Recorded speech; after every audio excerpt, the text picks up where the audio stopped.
તો ભાઈ આપણે અહીંયા આવી ગયા છીએ, આ ટબ જૂનું કાઢી નાખવાનું છે અને જો આ લાત તો મારી છે પણ નીકળતું નથી. જો અમારા સાગરભાઈ હથોડો પછાડી રહ્યા છે, પણ ભાઈ મજબૂત એવું કરેલું હતું, જૂનું ટબ છે, નીચેથી ફાટી ગયું છે એટલે આપણે અત્યારે નવું કરવાનું છે.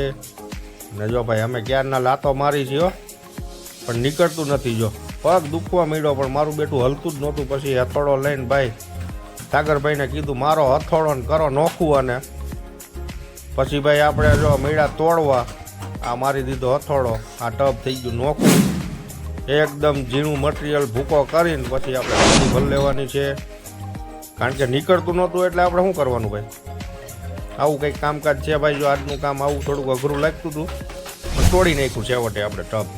જો આ કરી નાખો કચુંબર એનો. હવે ભરી લઈશું થેલી. આ સાગરભાઈ મીડા ભેગું કરવા ને એ ભાઈ જો હવે આ નવું ટબ બેહાડી જો આપણે કમ્પ્લેટ. હવે પાછળ લગાવી દઈશું ટેન્ક. લાગી ગઈ આપણી ટેન્ક, કરી દીધું પાણી ચાલુ. બન્યા રહેજો આપણા વિડીયોમાં.